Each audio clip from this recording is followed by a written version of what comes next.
you're retired now. It has to be a little bit of a change up, right? Yeah, I mean, I'm not fully retired, but I'm Well, still. you'll never be fully retired. Guarantee you that. I'm still helping the organization in those ways for which I can. Yeah, that's fantastic. There's no letting go. That's for sure. Well, I appreciate you taking the time. I know that we've been trying to do this for a very long time, and I think a couple of years has gone by. I figured I had a better shot at you once you actually were not officially the director of a museum, that you might be able to take a little time. Before I forget everything, is that what you're really saying? Yeah. Yeah. So for all our audience that's watching this, and you can watch it on YouTube, and if you do watch it on YouTube, you'll see a beautiful back shot of the pot exhibit. We'll probably talk about that. That's at the permanent exhibit that's at the Western Spirit Museum, Scottsdale Museum of the West. That Mike helped get that off the ground, everything. But I have Michael Fox on, and Michael has had a lot of hats over a lot of years. And you know what? I want to hear about every one of those hats. Oh, geez. Yeah. So I blocked off a lot of time for this one. This would be better than a sleeping pill. Question is, for whom? Yeah, right. So Michael, before we go into Mike, let's call me Mike. I haven't been called Michael since my mother took me out in the woodshed. All right, I'll call you Mike then. Thank you. Mike Fox, not Michael Fox. Michael. Well, Michael Fox is a famous name too, right? Well, I've disappointed a lot of people in my life, let me tell you. When I've gone to the hotel and thrown out the American Express card and they were expecting the other guy, because I am a Michael J. Fox as well. So that's hilarious. I've lived my whole life in this secondary position. So did you ever use it to your advantage to get a restaurant? Well, once in Indianapolis, they offered me the bridal suite since they had it reserved for him. But darn if my wife wasn't with me, so I didn't take them up on it. So Mike, tell me a little bit. I just kind of like to start at the beginning because I really don't know your backstory. I know all the museums, or a lot of the museums that you founded and ran, and that's just. There's so much there, but I kind of want to find out where you grew up and your story of how you became what you became, which is a world-class director and innovator in the museum world. Well, I guess it would start with literally my family. I was born and raised in Madison, Wisconsin, university town. My father was on the faculty at the university and was football coach there for a number of years. And there are 7 children in the family. Wow. And I'm the second to the youngest. So I was the one to get the mashed potatoes nearly the end of the pass around the table. But seriously, it was a very, very close and supportive family. And so all of us, thanks to our parents, were encouraged to pursue our strengths and our dreams. And each of the siblings did that as I think I did. And after my undergraduate degree. We just jumped right over all from first grade to undergraduate. I want to know. You're not getting off that easy. I'm sorry. Oh, come on. No, sorry. You've seen my podcast. My question would be, so, you've spent almost your entire life dedicated to art, museums, public service. When you were a child growing up, and I assume this was in the 50s, pretty much, in early 60s? Yeah, 50s and early 60s. Mm-hmm. Were you interested in art at that time? Was that something that was important to your family or to you personally? It wasn't that of an interest so much to me as was the whole thought of back then, even, which is even somewhat ahead of the curve, cross-cultural understanding.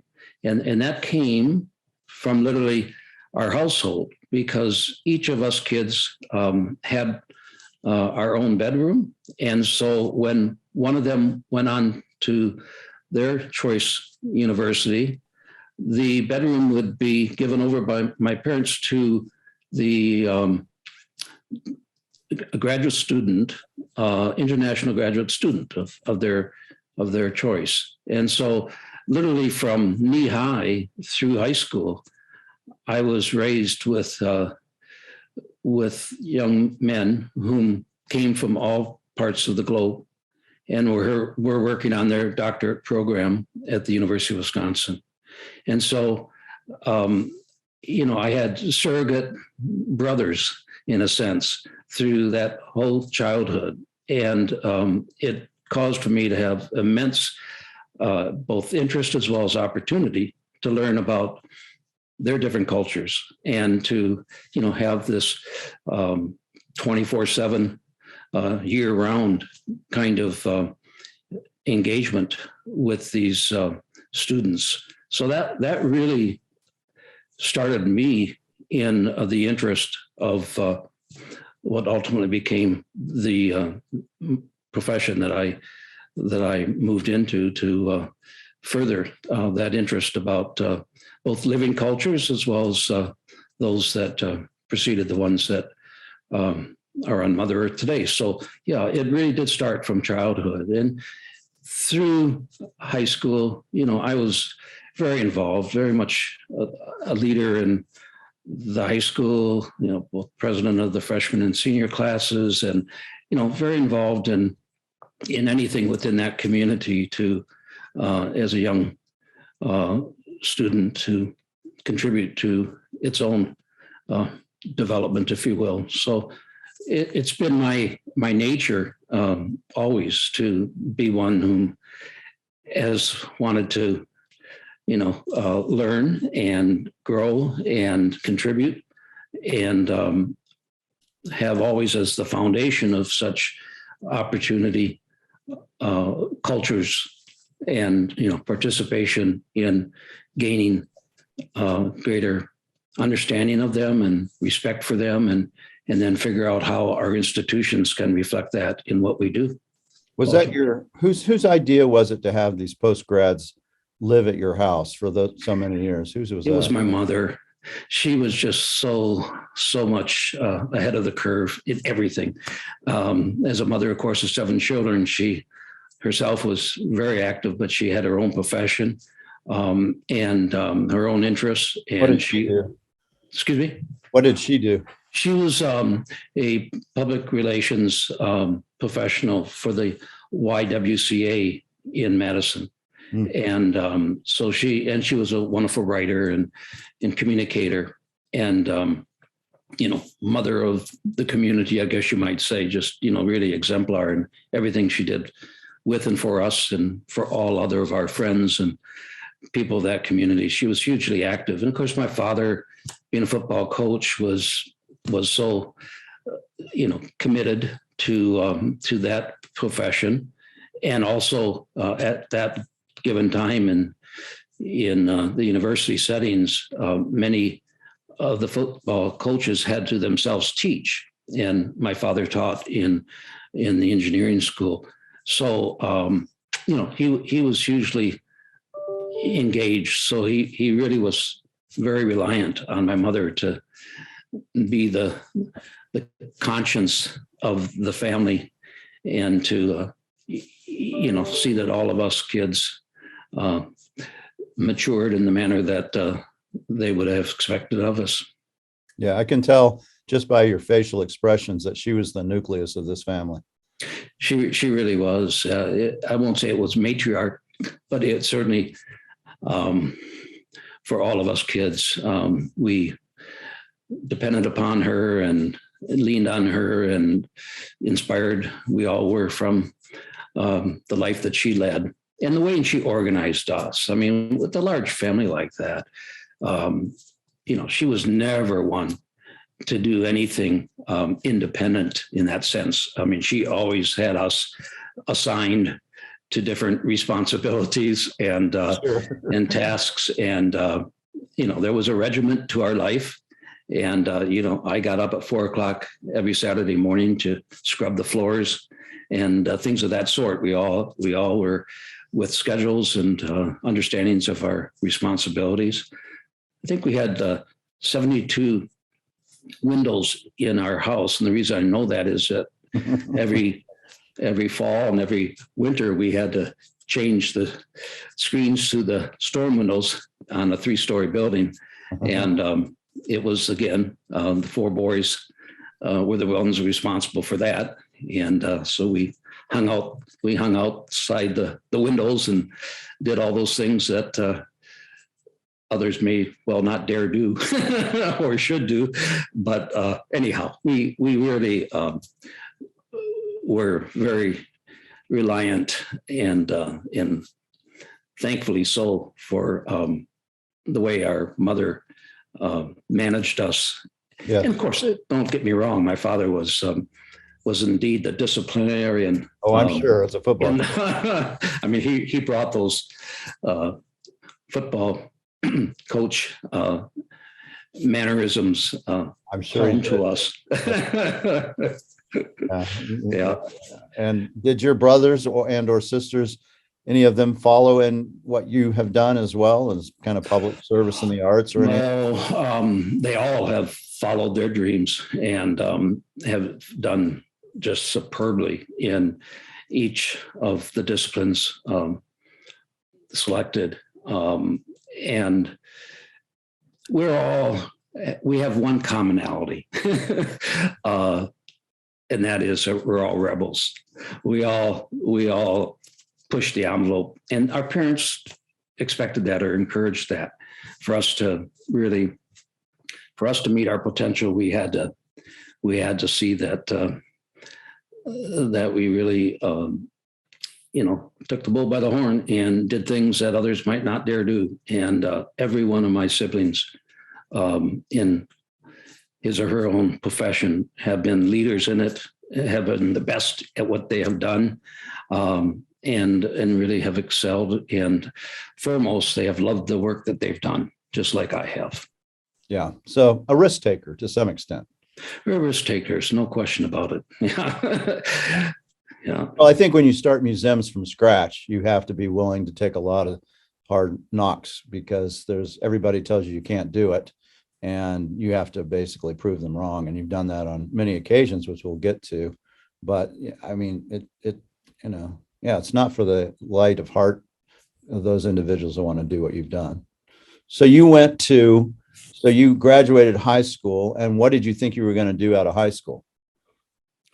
Well, what I thought I was going to do and what I did do was probably 2 different things. I thought I would take a university scholarship, of many of which I was offered, to play football and also get free education.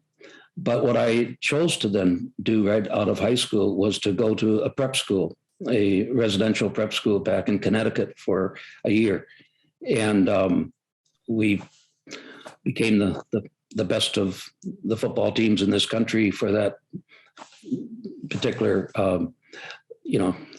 sector of the post-high school type of institutions. And it was good for me, since, of course, I had never had any experience living away from home. And that was sort of the 1-2 step. And so I did that for 1 year. And then I accepted the NCAA football scholarship to Villanova. And that's where I started. And then there's a story beyond that. Yeah, what's that story? That story is between that post-high school year and my first year in Villanova, that summer, I was working at a hotel in Madison, right at the Capitol Square, a brand new hotel. And I was a front desk guy. And one day, this beautiful young lady walked up the stairway, and I thought, oh my gosh, isn't she something? And like somewhat a longer story shorter, we certainly enjoyed one's company for that limited period of time while we both were working during the summer before our college time. And so needless to say, we really did fall in love quickly at a very young age. But she went to Wisconsin. I went to in Philadelphia to Villanova, and that never ended.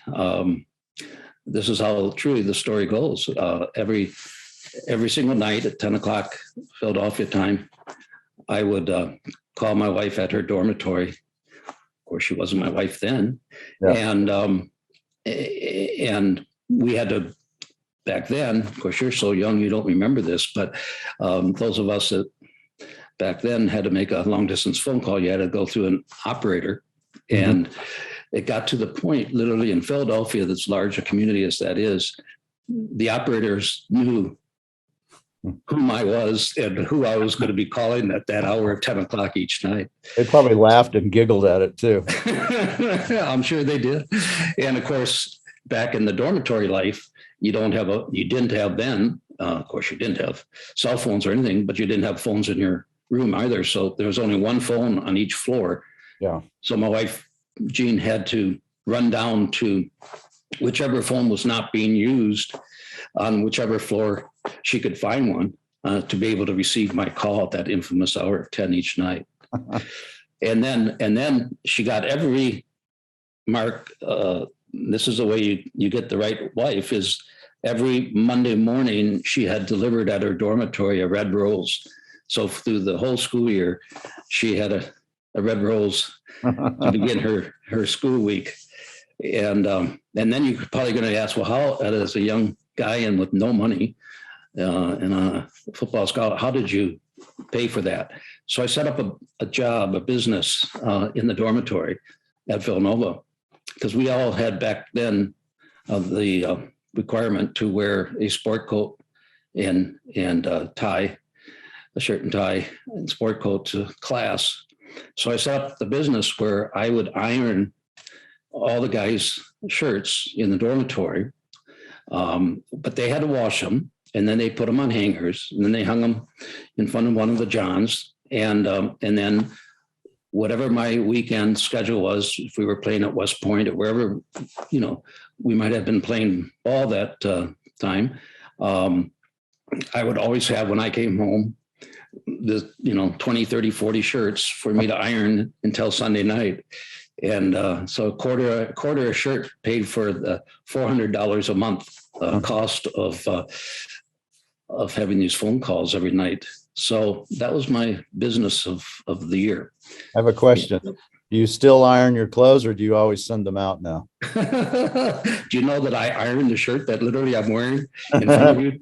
I knew it would be one of two ways. You would continue that process, or you would say, I'm never ironing another shirt again. No, I didn't have that attitude. No, I knew it was for a purpose back then, but today it's to make sure that I'm groomed well.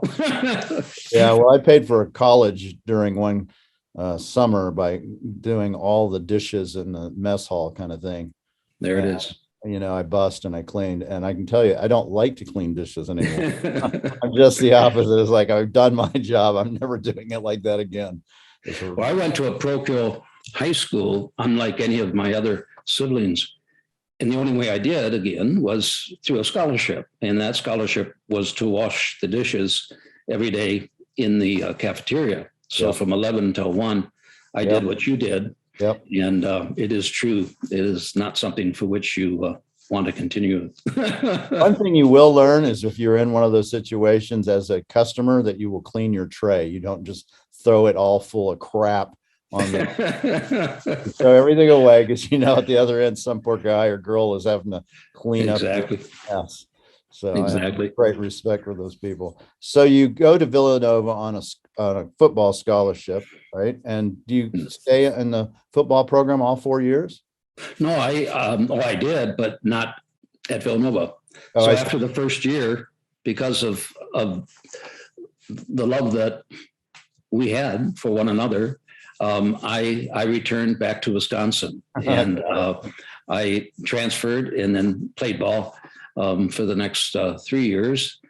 But all of the players had their chocolate chip cookies or whatever it was that Gene would bake for them. We the parents on both sides, both Gene's parents as well as my own, would not allow for us to get married until we were 21. Yeah. So when we turned 21, we got married, and I was the only married football player through college, for that matter. But needless to say, that they loved Jean because she always did favors for the whole team, and it was a wonderful beginning of our long marriage of is it now 54 years, I guess we're at now.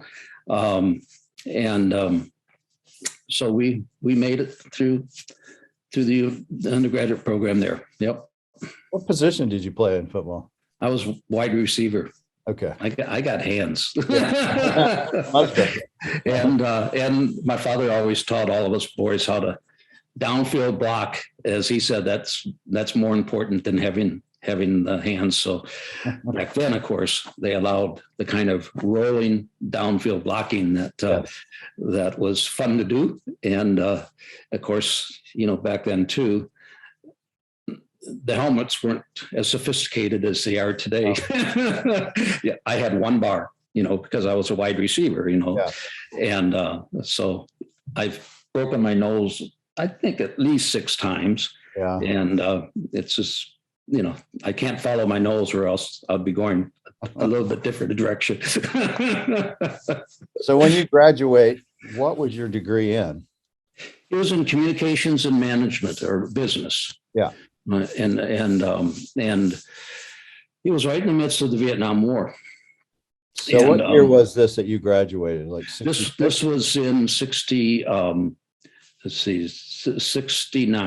16. Oh yeah, that was right after the Tet Offensive. So that was that was and so you're graduating from college with your degree. You're married, and you're eligible for the draft, aren't you? Or because you're married, you don't have? No, I was eligible for the draft. In fact, my wife and I were dorm managers. I forget the name of dorm counselor or something. Yeah, whatever. Yeah. We had a male dorm on the campus, which that was how we were able to make ends meet and still go to school and still, do what were our interests. And so the night for which was the draft of the time for which I was up for it, there had to be 30 or 40 guys in our room with me and my wife as those numbers came up. And I was not called up. I didn't get drafted. Because you had a high number. I think mine was like 27 higher than what the number was that they expected as their ceiling. What was that like, that moment in time? Because it's really life-changing for every one of those men that was in there, that were when they were picking those numbers. There had to be some pretty raw emotions if you get a 2 and your life is about to change and not maybe in the way you want. A number of those same 40 people were, all males of my age, and they got drafted. Yep. So you're right. I mean, it was instant. And of course, I had siblings whom were over in Vietnam. And so I felt a sense of responsibility to do something. Sure. And what I did do, and some of which I can share with you, and others of which I'm sworn to secrecy for life, but I entered the law enforcement field, and the opportunity presented itself to a point for which literally the day after I graduated from college, I started working in that field. And as a cop? Pardon me? As a police officer? Yeah. Yeah. And more than that, and I can't expand on that. I got it. But I had an extraordinary experience, opportunity, responsibility, and the fact that, you know, my athleticism and, you know, the opportunities I had in sports, you know, really caused for me to have an ability to communicate and negotiate and deal with conflict. And I was able to take that directly into law enforcement, literally from the day after I graduated. And so the kinds of things for which I was doing all had to do with Vietnam War. And again, I'm not going to be able to say much other than to say that in one such incident, you might remember there was a major bombing of a building on the university campus, and I was the first member of law enforcement to go into that building after the incident to bring out, you know, students that were on various floors or underground, where actually at that given time they had a radio station of the university was in the basement of this old main, as they called it, you know, the oldest historic building of the campus. So I had that responsibility to be as involved in that kind of serious engagement, and numerous others that I'm not going to speak about. But it really was an extraordinary time to do what I was doing while my brothers were in Vietnam, and it was the right thing for me to be doing. And where I was, they didn't know for a long period of time. Jean, my wife, and we had one child by then, a little baby, and our daughter, first child. And there would be days and weeks for which she would not know where I was or what I was doing. And it was just, you know, at the time and for the time, the right thing. Did your brothers make it back? Did your brothers make it back from Vietnam? Did they? They did. And thankfully, one was gone one night into another community, again for the purpose of his responsibilities as a member of the Corps of Engineers. He was head of bridge and road and airstrip building for the Corps of Engineers in Vietnam. Mm-hmm. He's a West Point graduate and a doctorate in the discipline, and the number one soils man in the world.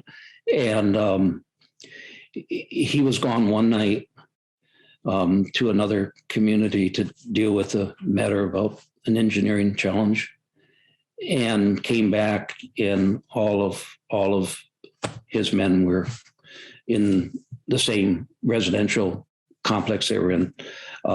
They all got shot, and his bed was shot up. Literally, the mattress was, you know, his mattress was filled with gunshots. So he, to this hour, you know, counts his blessings that he wasn't there. But of course, he been, you know, certainly with managing the loss of his close friends all these many years. In fact, he's writing a book right now, despite the fact that he's challenged with memory loss. He's doing quite extraordinarily well in writing the particular book that he is. Yeah, you don't forget that. That doesn't go away. You have to somehow try to process that over. Were you in the service? Yeah, I was in the service. Uh-huh. Yeah. Yeah, Did you go there? Were you there? No, I was before. I was after Vietnam. Yeah, I'm sorry. You're so much younger. Yeah, I was a naval doctor, active duty for 4 years, and I was stationed for 3 of those with the Marine Corps. So I was right before the first Desert Storm. I mean, right before it. Oh, is that right? Yeah. Yeah. So yeah, no, and then I was I was reserve for like 5 years as well. So Is that right? yeah, I did all that stuff. So Yeah. yeah. I understand that need and feeling of wanting to serve your, your country if you can do it. And they paid for my school, so You bet. it was a win-win for both of us. Yeah, So absolutely. so you work in law enforcement for a period of time. Yeah. Mhm. And how long approximately is that before you go to your next challenge? And why do you quit that? Well, I'll answer the why before I give you any of the other. And the greatest why is at that time, with how demanding it was for what I was doing, it was tough to have a relationship with your young bride. And, it was not easy to be doing what I did. And of course, to prioritize what I needed to do under the circumstance. And I just made the determination that the career of law enforcement wasn't going to give me that opportunity to be the husband and father to whatever might become our sized family over time. Right. Plus, what I was doing did necessitate some things for me to be doing that required for me to lay low at times. Yeah. And so I ended up teaching in a state law enforcement academy, and so that's sort of my transition from the field was into what I was doing in the classroom, and then we made the determination that that's a public service, like you said at the outset, this public service interest of mine could be opportunity afforded in a different way other than in the field of law enforcement or as a teacher. So that's when I started in this whole nonprofit management field. And I first became executive director of the American Cancer Society in Wisconsin, and had 12 counties of that state for which I was responsible for, all of what you would know as a doctor, were the programs and, special responsibilities of the ACS to each of the communities within all of those counties. And so Gene and I, of course, moved to the community for which we resided for that period of time. And then that's what actually ultimately caused for us to move out here to Arizona. Was I ended up becoming the state director of program here for American Cancer Society to have that opportunity to. I had one of my sisters who at the time lived here with her husband and young family, and that sort of was a magnet for us to want to someday come here. And lo and behold, I was able to do that with the opportunity afforded me with the Cancer Society. So I started this responsibilities here in Arizona back in the that would be in the early 70s. That would have been 72. And that was 73. Phoenix? You came to Phoenix or Scottsdale? Yeah. Or, We actually we moved to Scottsdale and rented a home there, and that's where I started my statewide responsibilities for the American Cancer Society. And then a few of the trustees of the ACS were big in the state, big in business, big in volunteer service, and they encouraged me to pursue the arts and get why into. Why do you think they did that? Did they see something in you that liked the arts, or why do you think that? Well, I think that it was because the profession was at a crossroads. You know, up to that time, most of the leaders within the discipline, that is directors or other people in senior capacities, came up through education and through curatorial kind of experiences. And they thought or saw the opportunity for someone whom, was more Right. attuned to the business side of the ledger of managing nonprofit to take advantage of that and see that our institutions be managed a bit differently than how they were. And to be very frank, I think I was one of the first from border to border of this country that came up the ranks in the manner that I'm describing to you, and with the background that I had. And of course, subsequently, it's very, very prevalent today that a lot of museum directors and people with senior administrative responsibilities are ones whom, have strong business acumen. And, these institutions are managed today very much so like a business. They are a business, and, right? I mean, they really are a business. Yeah, they're a business, no question about it. And so I had a wonderful opportunity to try that out and go with the Phoenix Art Museum and be assistant director for development. Jim Ballinger and I together as puppies joined the institution at the same time. Oh, wow. He just came from the university where he had just graduated in Kansas. Yep. And of course, I am older than he, and so I've had a bit more experience than he had at doing what we both ended up doing in our particular disciplines. But we were wonderful colleagues, and it was a time for me in development to establish the kind of financial underpinning that institution needed at that given time, and more so to establish the kind of business procedures and policies that were important for that young institution at that given time. And of course, subsequently far past my time, thanks to Jim himself and his leadership, the institution has done as we would all have hoped. It prospered and grew and, very much succeeded under his leadership as he rose, in his field. So, and now Jeremy, our director at the Tucson Museum of Art, Jeremy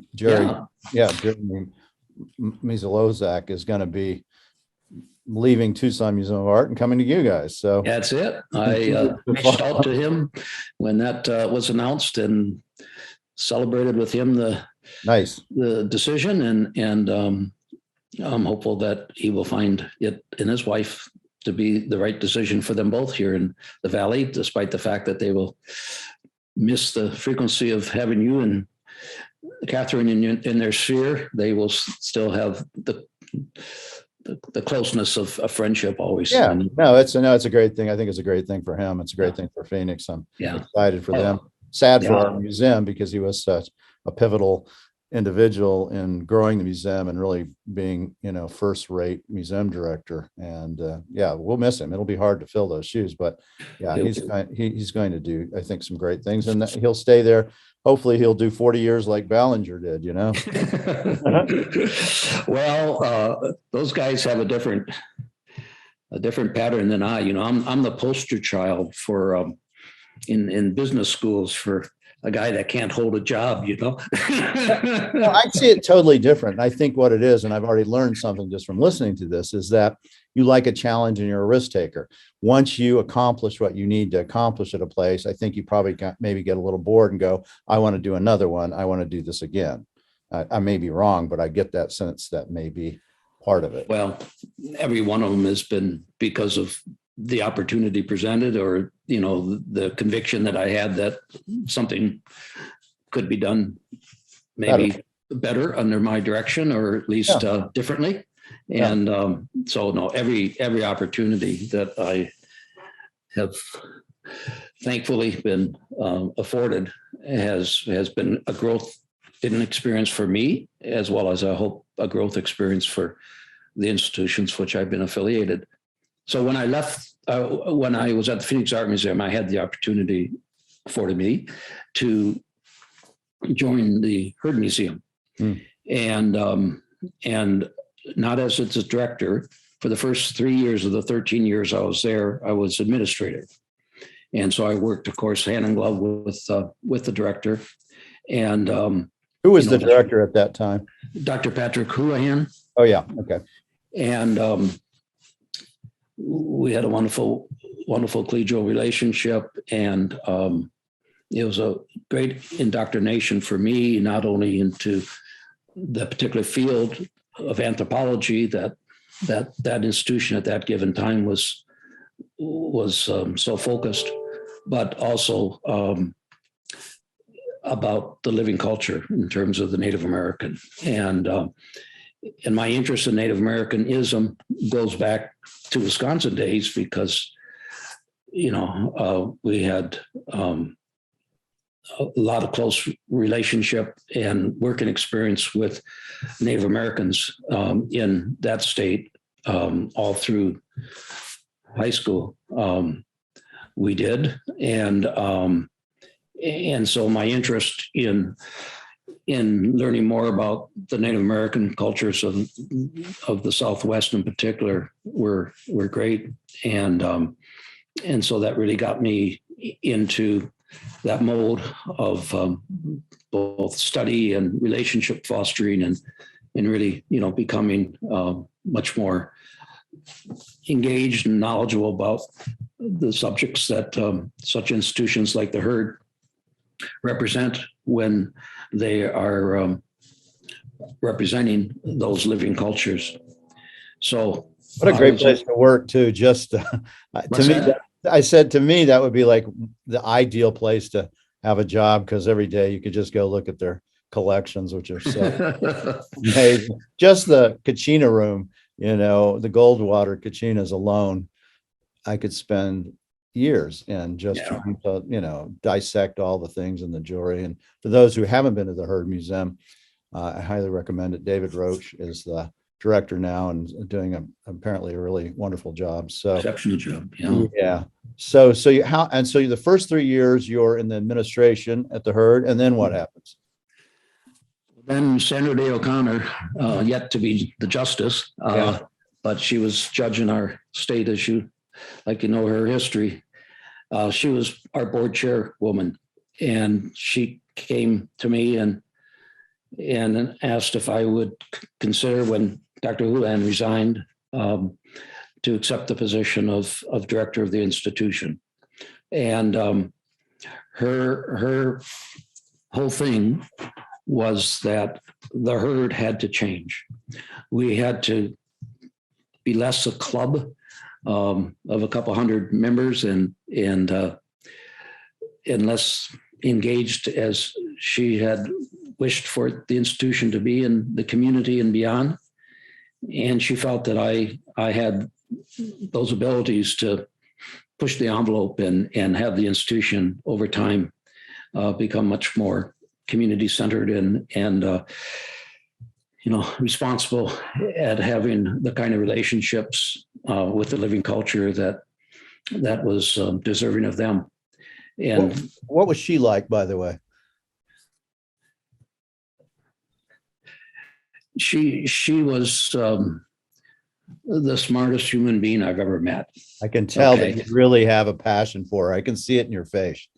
Oh, she just had such innate ability to understand any subject and to zero in on a response or comment about any such subject. Plus, of course, she was raised on a ranch. Yeah. So when it comes to the subject of the West, she certainly was a hands-on kind of person in terms of with such, real experience in living in the environs of this region. And she was as tough as nails. I mean, being the judge whom she was, nothing was going to get past her. So, but she was so dedicated to not only the Herd Museum, but anything else that was good for the state. And, she gave so much of her time and counsel. I would go down when she was on the seat in the courts in Arizona. I'd go down and we would sit underneath a tree and have lunch together and visit about things about the museum or bigger things about society even. And I'll tell you and your listeners the truth of really what the woman is about. I mean, of course, we all know what subsequently was the opportunity afforded her and what she did to become that first justice of our Supreme Court. But and as a doctor, you would appreciate this too. And I think my wife's not been a woman for many decades now with her health challenges. And this truly happened repeatedly while she was in Washington. She would send Jean a handwritten note and just saying, "I'm thinking of you this week," or "I'm thinking of you today, and I'm hoping you're having a good day." Wow. And look at that. I got goosebumps. I mean, that kind of warmth, that kind of friendship, knowing all of the other immense responsibilities she had in what she was doing on behalf of our society, is just an example of many I could tell you, of ways in which her actions reflected really the kind of warm and caring and interested and always questioning anything. She would always want to know more. She would always, want to truly get to an area where she felt like she was learning too from whatever the subject is. Right. And she also had a wonderful collection of native arts that she donated to the Herd Museum. There's that, I don't know if the room is still called that. I hope it is, the Sandra Day O'Connor room. That has Sandra Day O'Connor Lounge. Yeah, her collection, in all honesty to you, was limited. I mean, that's not why I named that. Oh, you did? That's interesting. I loved her little miniature Pima basket collection. That was a lovely collection. What really she had and her husband had and her family had was an adobe home that was to die for. And, it was just gorgeous. And of course, it was moved onto the university's campus, and it is utilized now by the Goldwater Center. But she just had a real sense for place and, such a respect and love for the region and love for the cowboy, the Westerner, the Native American. She was just a wonderful human being to, and of course she is still living and I think of her often, and challenged as she is these days medically herself. But her brother does a podcast actually. Oh, is that right? Yeah, on a Cowboy Up kind of a podcast, which is very interesting. Yeah, they talk about the West basically. Yeah. So those listeners out there, you can go find that one as well. Yeah. So when you take over the directorship for the Herd, and now you're going to do that for 10 years? Yeah, 10 years. Mm-hmm. And so what do you think you accomplished, changed in that 10-year, that decade period of time, which is a long time? For me, you say. For anyone, really, quite frankly, Mike. Let me say this, Mark, just so it's clear with any of your listeners, viewers, and that is anything that I've been fortunate to do has been primarily because of whom I surround myself with. Yeah, that You know, comes from leadership, though. That well, does come from all of that. leadership. It's Yeah. because it's the team that you provide and bring that allows it to happen in the environment, the cultural environment.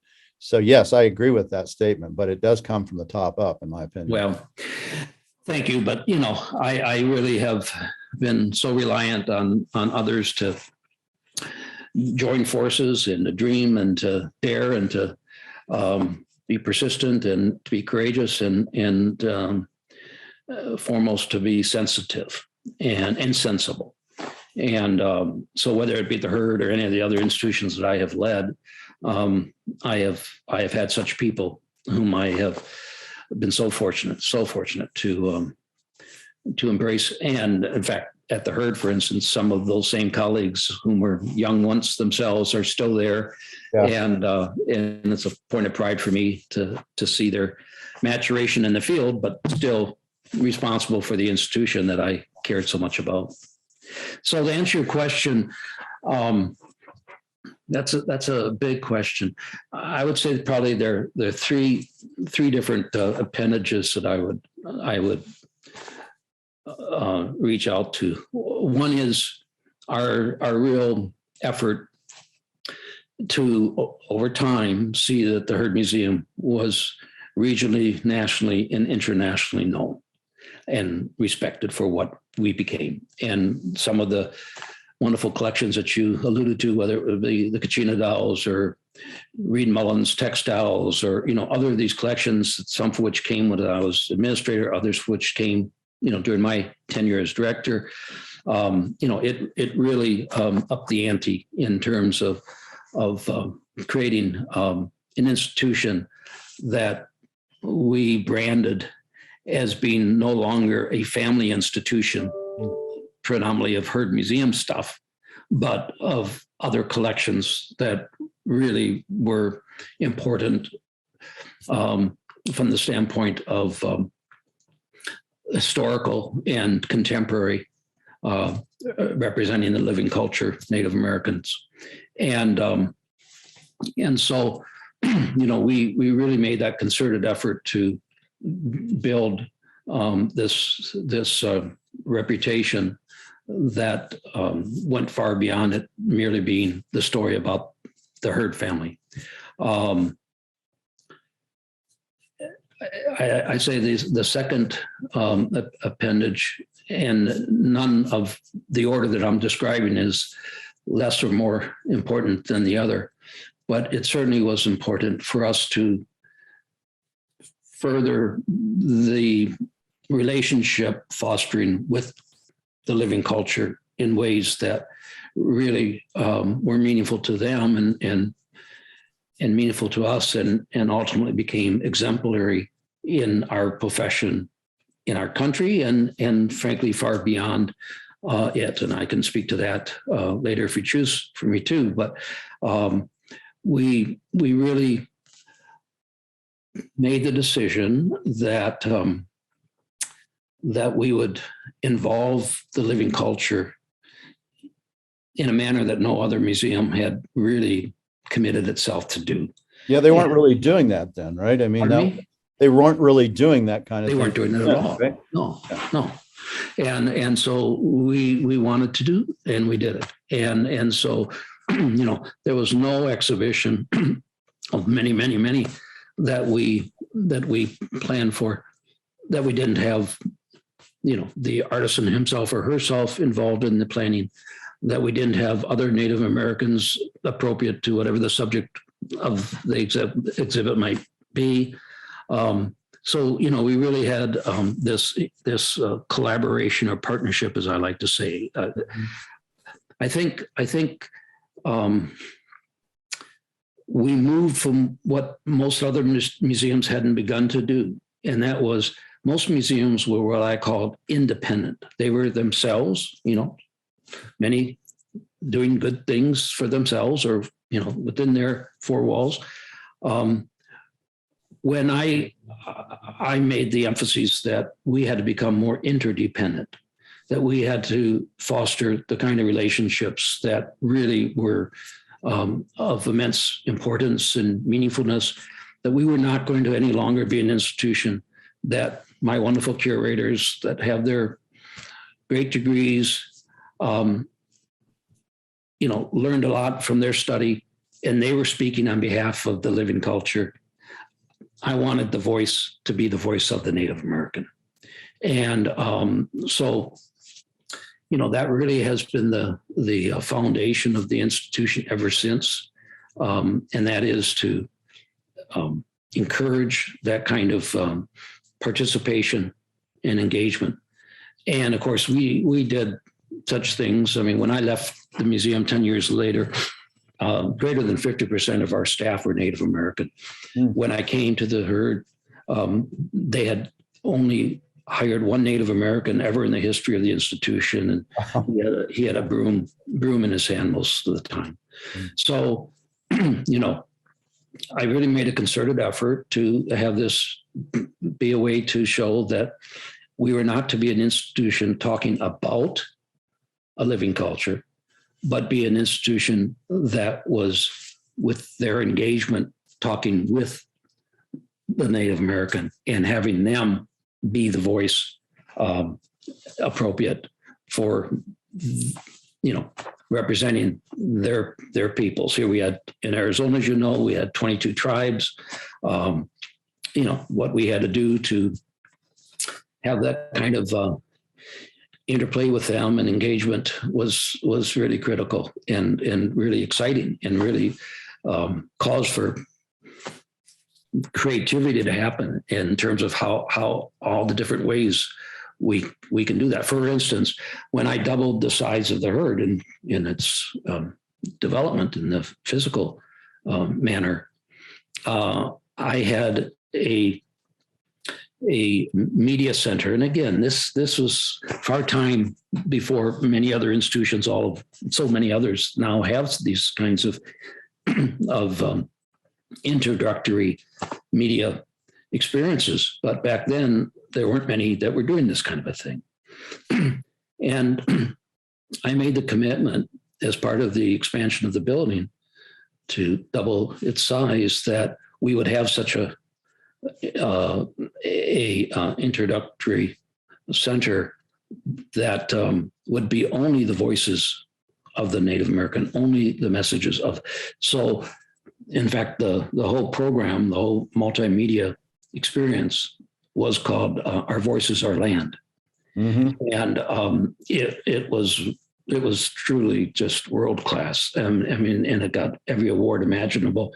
And again, it was only the voice of the Native American did you hear. And, all of the imagery, and, it was just, and it ran for, 18 years, I think.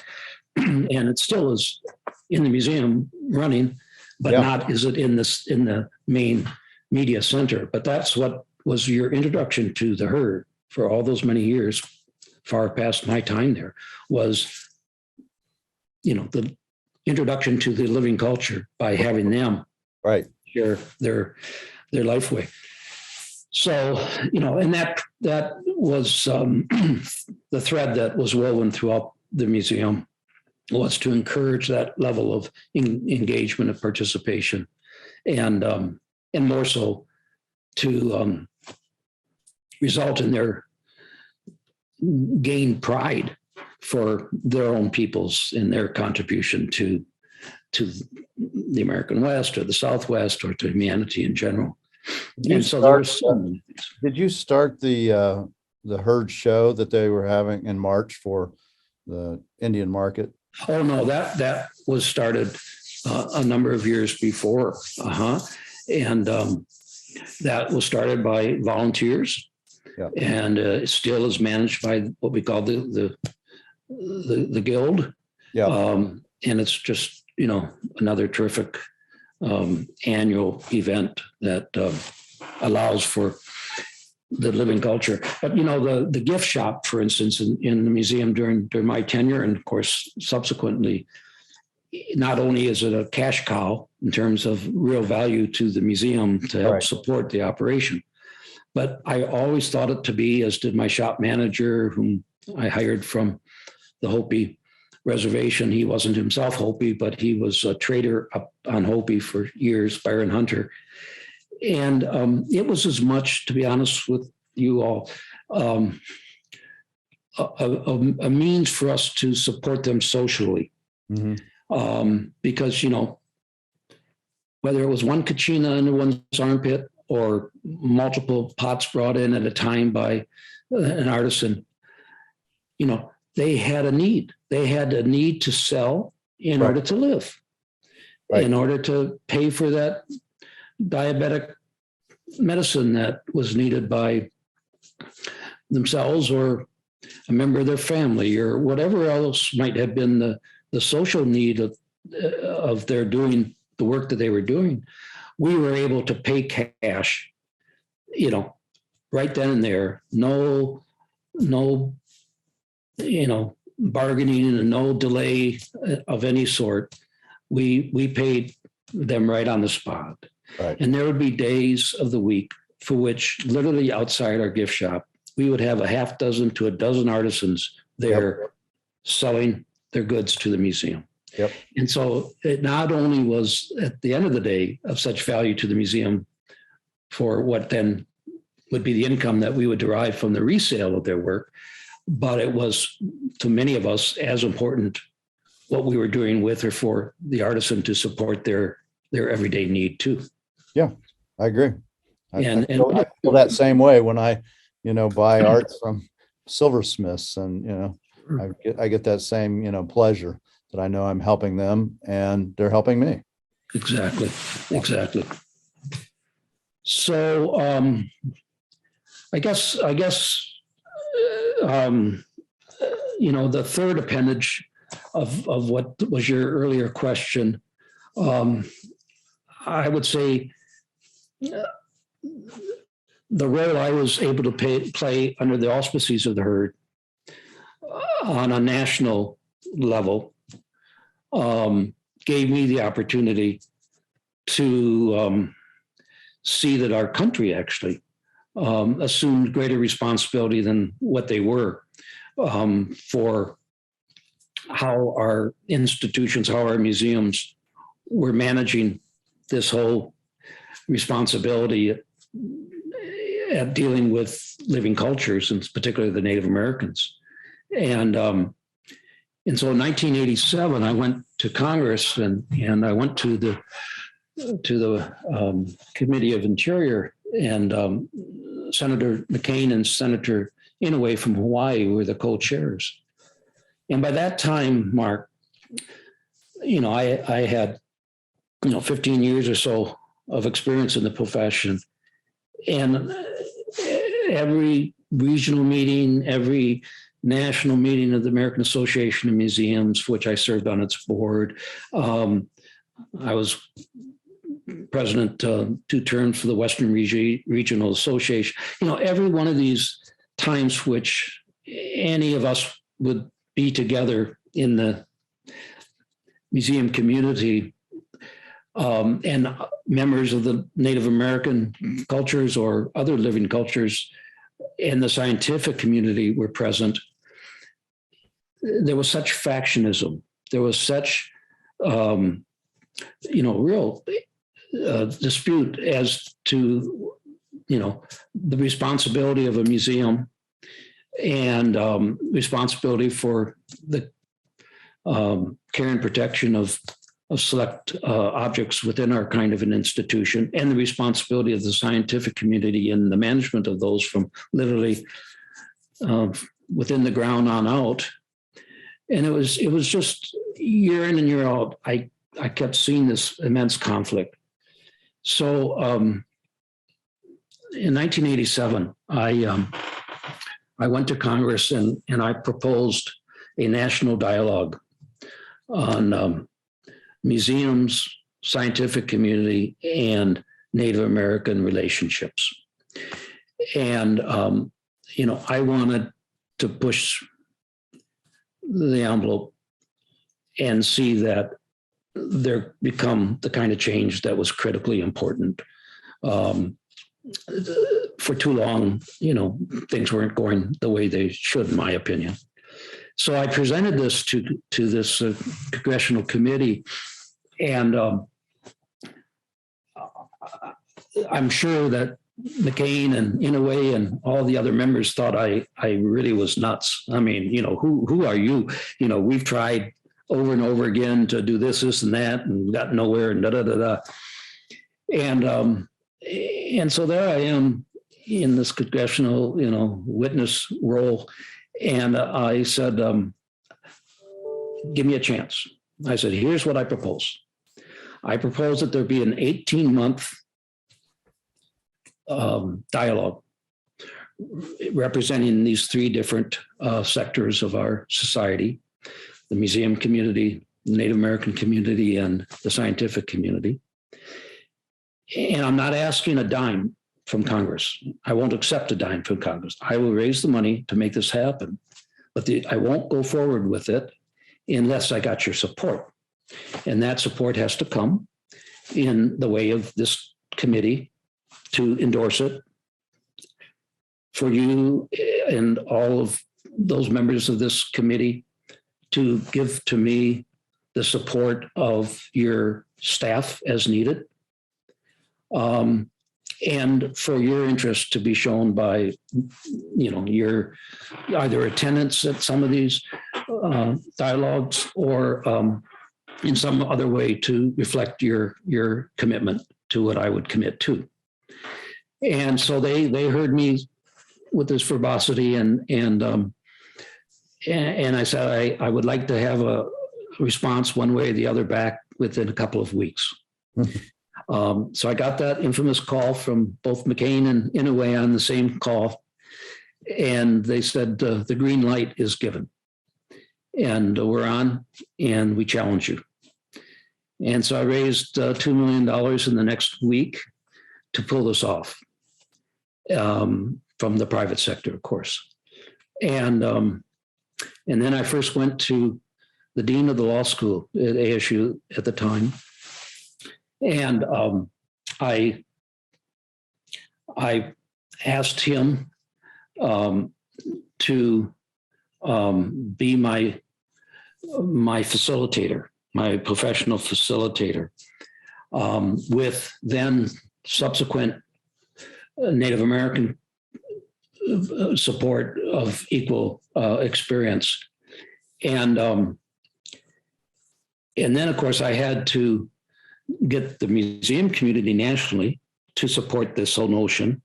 And the whole arrangement was there would be 6 people representing each of these 3 different sectors.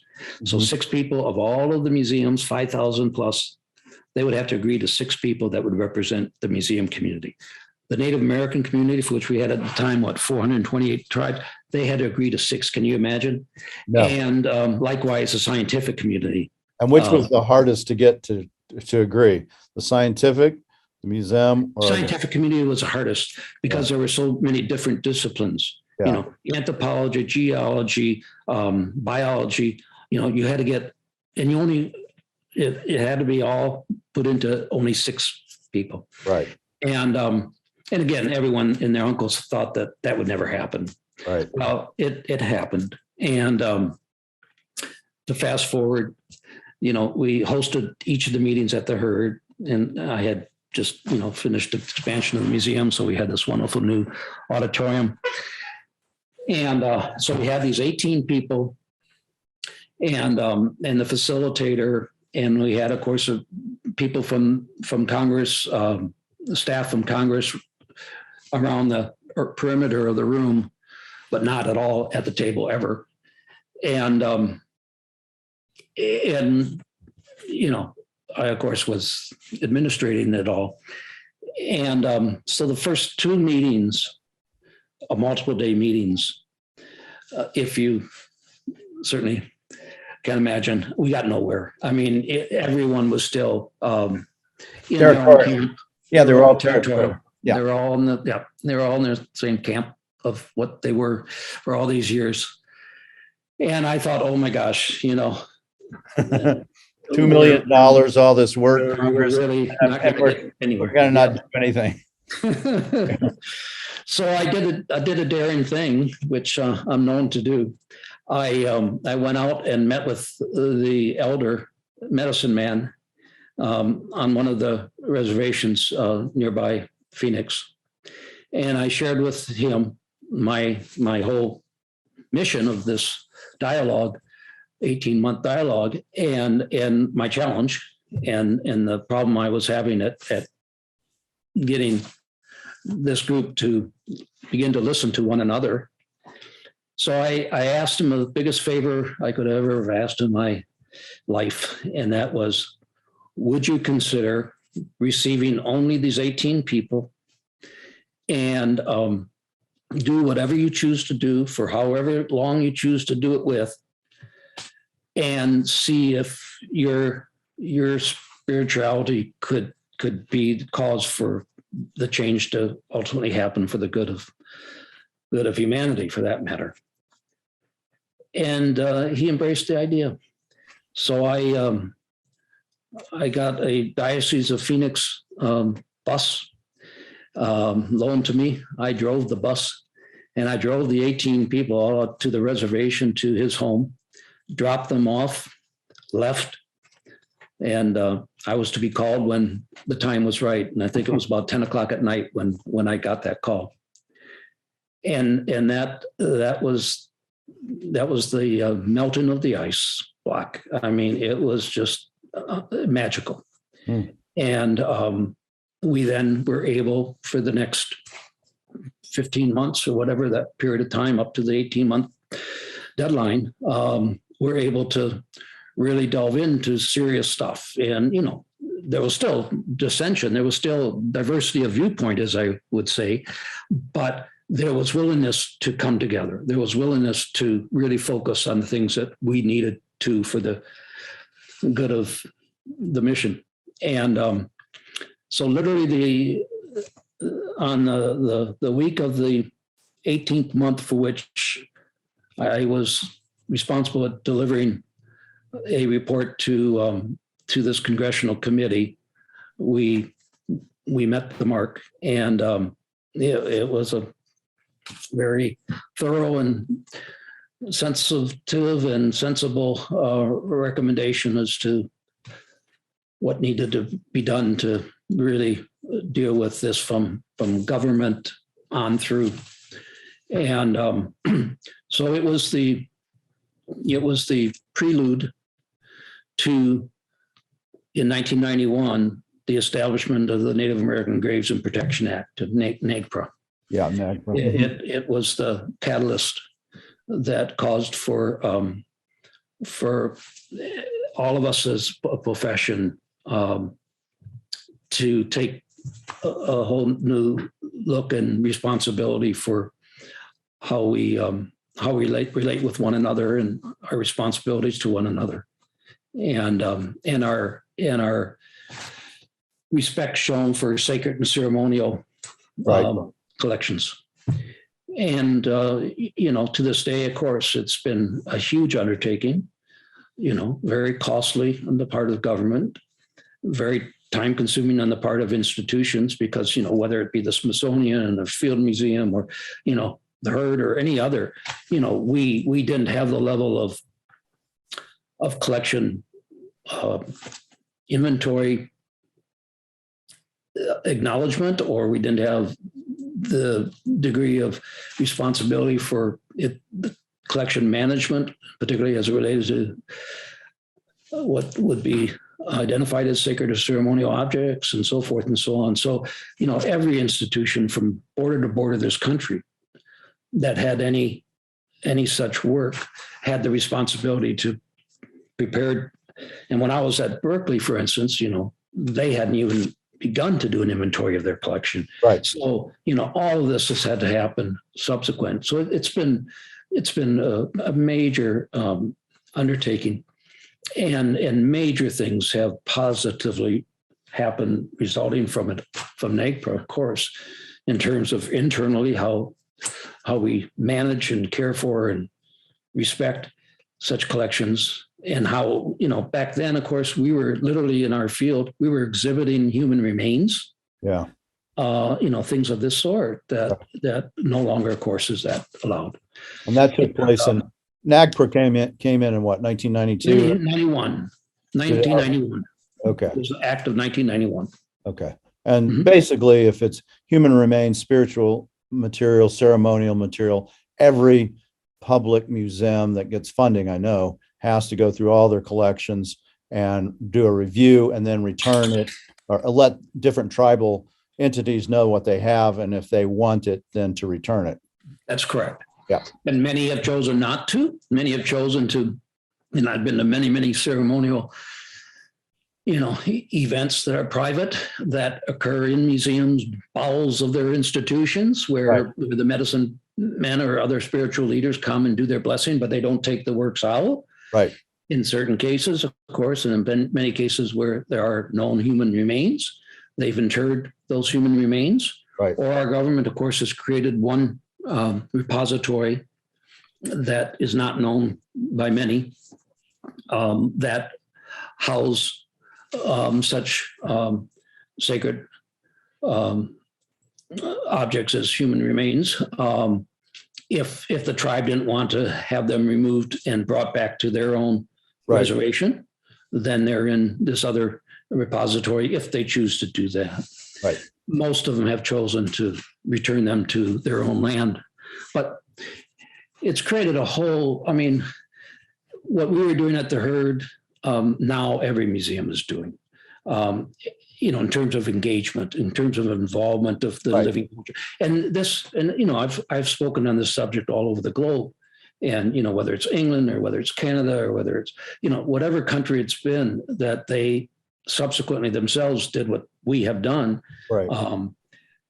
They have seen the value and importance of this kind of engagement and collaboration. And it's really exemplary. And it's not only now, though there's not law that dictates, it's just the conscience.